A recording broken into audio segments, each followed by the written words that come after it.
एक समय की बात है, एक राजा था जिसे पेंटिंग से बहुत ही प्यार था। एक बार उसने घोषणा की कि जो कोई भी उसे एक ऐसी पेंटिंग बनाकर देगा जो शांति को दर्शाती हो, तो वह उसे मुंह मांगा इनाम देगा। फैसले के दिन एक से बढ़कर एक चित्रकार इनाम जीतने की लालच में अपनी अपनी पेंटिंग लेकर राजा के महल में पहुंचे। राजा ने एक एक करके सभी पेंटिंग देखी और उनमें से 2 को अलग रखवा दिया। अब इन्हीं 2 पेंटिंग में से एक को इनाम के लिए चुना जाना था।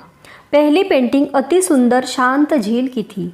उस झील का पानी इतना साफ था कि उसके अंदर की सतह तक नजर आ रही थी और उसके आसपास मौजूद हिमखंडों की छवि उस पर ऐसे उभर रही थी कि मानो कोई दर्पण रखा हो। ऊपर की ओर नीला आसमान था जिसमें रुई के गोलों के समान सफ़ेद बादल तैर रहे थे।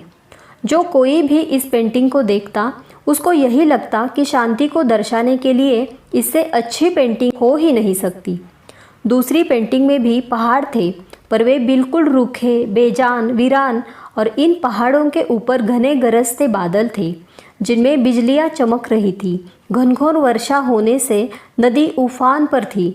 तेज हवाओं से पेड़ हिल रहे थे और पहाड़ी के एक ओर स्थित झरने ने रौद्र रूप धारण कर रखा था।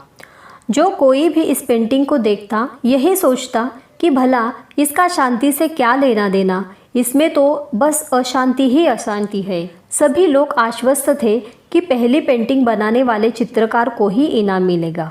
तभी राजा अपने सिंहासन से उठे और ऐलान किया कि दूसरी पेंटिंग बनाने वाले चित्रकार को मुंह मांगा इनाम देंगे। राजा की ये बात सुनकर हर कोई आश्चर्य में था। पहले चित्रकार से रहा नहीं गया। वह बोला, लेकिन महाराज, उस पेंटिंग में ऐसा क्या है जो आपने उसे इनाम देने का फैसला लिया, जबकि हर कोई यही कह रहा है मेरी पेंटिंग ही शांति को दर्शाने के लिए सर्वश्रेष्ठ है। आओ मेरे साथ। राजा ने पहले चित्रकार को अपने साथ चलने के लिए कहा।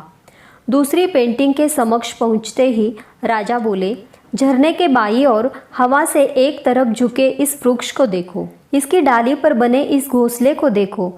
देखो कैसे एक चिड़िया इतनी कोमलता से, इतने शांत भाव व प्रेम से पूर्ण होकर अपने बच्चों को भोजन करा रही है। फिर राजा ने वहाँ उपस्थित सभी लोगों को समझाया, शांत होने का मतलब ये नहीं कि आप ऐसे स्थिति में हो जहाँ कोई शोर नहीं हो, कोई समस्या नहीं हो, जहाँ कड़ी मेहनत नहीं हो, जहाँ आपकी परीक्षा नहीं हो।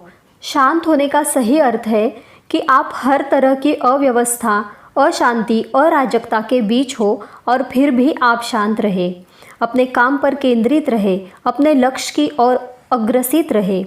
अब सभी समझ चुके थे कि दूसरी पेंटिंग को राजा ने क्यों चुना है। दोस्तों, ये कहानी से हमें ये सीख मिलती है कि हर कोई अपने जीवन में शांति चाहता है, पर अक्सर हम शांति को बाहरी वस्तु समझ लेते हैं, जबकि शांति पूरी तरह से हमारे अंदर के चीज़ में ही होती है। और वास्तविकता यही है कि तमाम दुख, दर्दों, तकलीफ़ों और दिक्कतों के बीच ही शांत रहना ही असल में शांत होना होता है। तो दोस्तों, आज की ये कहानी आपको अच्छी लगी हो तो लाइक कीजिए और इसी तरह की कहानियाँ सुनने के लिए सीक्रेट ऑफ विक्ट्री को सब्सक्राइब कीजिए।